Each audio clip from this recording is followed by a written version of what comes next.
The holiday season is a time for celebration, but for some of our neighbors, it can be a time of hardship. A Peninsula-based nonprofit is working to spread good cheer through their annual Holiday Helping Hand toy drive. And joining me live now is Ella Sogomonian, volunteer with the group Moms Against Poverty. Ella, good morning to you. Good morning, Stephanie. I missed you guys out there at Cron 4, but as you know, I've been working with organizations throughout the community whose work I really believe in, like Moms Against Poverty. They help kids around the world, but the need is also here at home. The holidays are a fun time, but a lot of our neighbors are actually struggling to keep up between the cost of living here and gift giving, which can be quite stressful. So they're stepping in, as they do every year during the holidays, with their toy drive called Holiday Helping Hand, and it's happening now through December 15th. So we're encouraging people to help out and drop off new unwrapped toys at 3 different locations, all in Burlingame. This is a local nonprofit based out of Burlingame, and they actually get a lot of help from the Central County Fire Department as well as local allies. And now we're asking your viewers to do the same. So 3 different locations where people can come bring those toys. That's the main public library in Burlingame, the Easton Branch Burlingame Library, as well as the Moms Against Poverty office that's located at 851 Burway Road in Burlingame. Oh, yeah. Well, thank you so much for that information, Ella. And of course, it is good to see you as well. Tell us a little bit more about Moms Against Poverty. Walk us through the mission statement. How long has it been around for? So it's been around for over 2 decades, and the founder and CEO is from the Peninsula. Her name is Delpharib Fanai, and I had the pleasure of meeting her a few years ago while I was out in, doing community work. And I got to learn that she, over the years, has helped millions of children through this nonprofit organization and the people that contribute and donate around the world, 16 different countries. They help with kids who don't have schools, so they actually build the schools and educate them.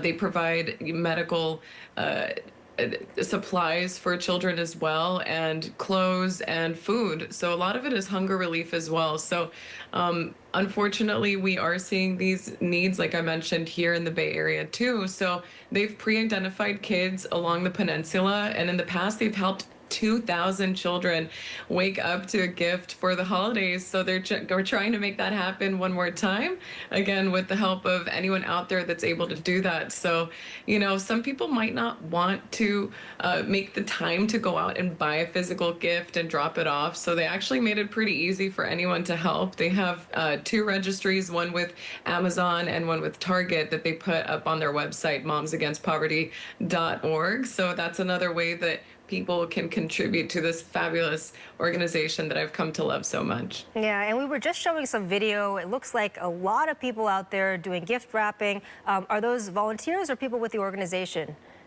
It's a mixture of both, but the people with the organization are actually volunteers. But we're inviting more people to come out on the actual day of the gift wrapping, because while we are collecting these toys between now and December 15th, it all culminates with that really exciting event that you're watching video and pictures of, which is happening Sunday, December 15th in Burlingame at the Parks and Rec Department. And so everyone's invited. It's a big party. Santa himself will be there, and people will come out and then wrap those gifts during that big festive party with food and dancing, and then put those gifts together to then be delivered to the kids that have been pre-selected with the community partners out there. Yeah, sounds like such an inspiring time. Now, are there other ways that people can chip in? And you may have mentioned this a bit earlier, but just outside of this holiday wrapping event? This organization is working around the clock, and every month of the calendar. So it's one that I do encourage people to look into if they do want to help out, specifically with children in need and worldwide, because their footprint is huge. The scale at what they're doing, having started from just, a small place, a mom in Burlingame, is really inspirational. So take a look at how you can help out. But what we are asking for specifically during the holidays is to help out with this toy drive and drop off some of those new unwrapped gifts at the 3 locations we talked about, or again, just simply click on the Target or Amazon registry list that has been provided to make it really easy for everyone to take part. Yeah, and as we start to wrap things up here, no pun intended, what type of toys would you say are most in demand for the organization at this time? That's a really good question, Stephanie, because it's a range. So they are accepting gifts for, kids as young as infants to actually teenagers who are 16 years old and in high school. So it's quite the range, and they need a lot of variety in those gifts, as you can imagine. So whatever comes to the imagination, whatever people are willing to give, whatever they can give, I know it's a hard time for a lot of people, but maybe, somehow they were able to get in touch with a couple of gifts themselves that maybe their kid wasn't interested in. Okay. But yeah, so it's a variety, and we welcome anything that people are willing to provide that is appropriate for kids between, again, infant age to 16 years old. All right, wonderful. Ella Sogomonian, volunteer with Moms Against Poverty. Thank you so much for joining us this morning. Thank you, Stephanie. Have a good day. You too. Happy holidays. We'll be right back.